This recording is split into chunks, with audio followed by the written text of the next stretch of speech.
Sasakala lembur buni hayu.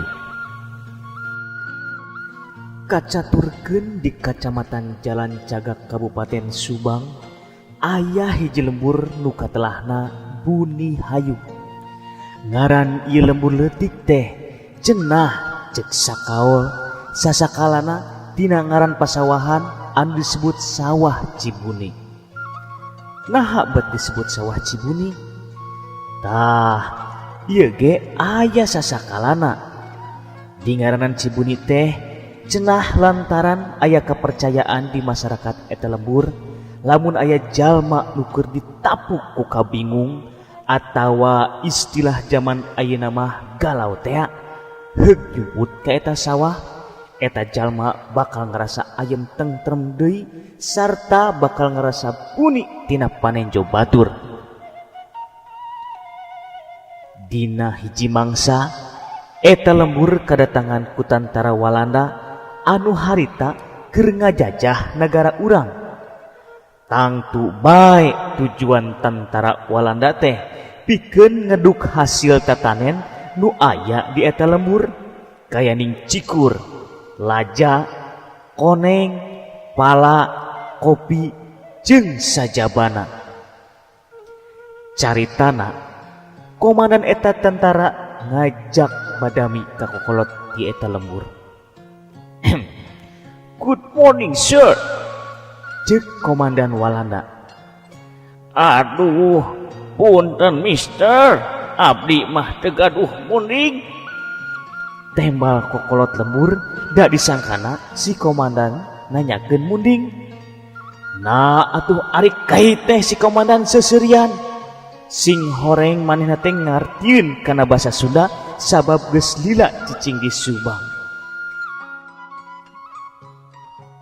Punten Abah, Abah sareng warga di dieu kedah ngosongkeun ieu lembur upami hoyong salamet, cek si komandan make basa Sunda.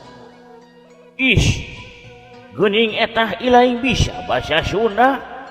Jeung teh heula naha datang-datang tuluy ngomong pikat teu ngeunaheun kitu. Tembal kokolot lembur rada nyorongot. Lain ngomong pikat teu ngeunaheun, kuring mah ngingetan ka Abah lamun hayang salamet gerak kosongkeun ieu lembur lantaran mun teu daraek pindah ieu lembur rek diratakeun jeung taneuh.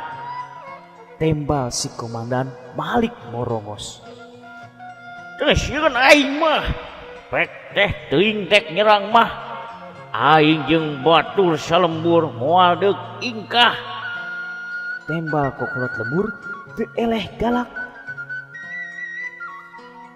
Ari ngomong pikir heula. Pasukan kuring teh sakieu samakta ku pakarangna. Nah teu sieun ieu lembur jadi ancur lembut. Si komandan keukeuh ngancam. Si laing tong sok saomong-omongna. Aing teu sieun. Najan sanagri Walanda dikerahkeun ka dieu aing teu gimir moal mundur najan sajeungkal.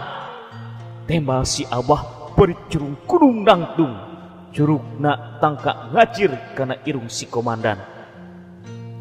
Ayeuna si laing idit ti ieu lembur ulah sok pikarespeun peureub ari hayang lila hirup di dunya mah, cek kokolot lembur bari teu tunjuk.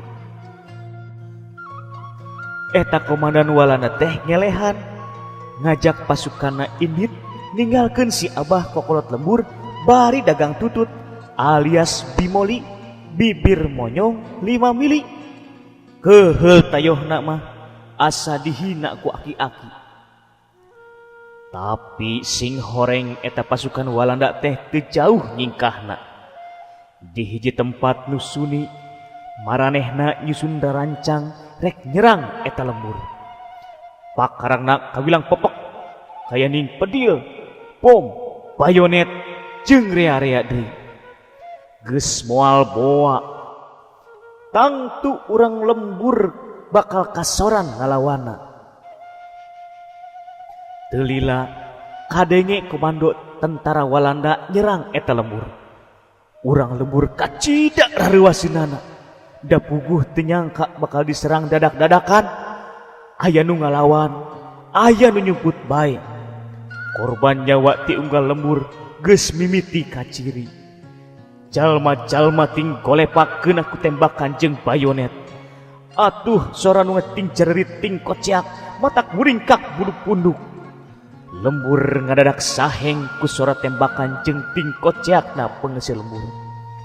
Warga anu kaburu keneh nyingkah, lalumpatan neangan panyumputan, bari ting gorowok ka papada baturna. Kacibuni, hayu, Kacibuni, hayu, warga sadaya, Kacibuni, hayu. Cenah, atuh tetalangke deui anu salameting beretek buru Kacibuni, tuluy nyumput di dinya. Nepi ka tentara Walanda ninggalkeun eta lembur anu nyumput di Cibuni salamet teu kapanggihkeun ku Walanda. Ti saprak harita eta lembur teh katelahna lembur Buni Hayu. Nepi ka ayeuna aya kapercayaan lamun aya jalma nyemah ka lembur Buni Hayu cenah bakal tuluy betah sabab ngarasa buni teh. Ayeuna mah eta lembur teh geus salin jinis jadi desa wisata anu remen didegdeg ku wisatawan.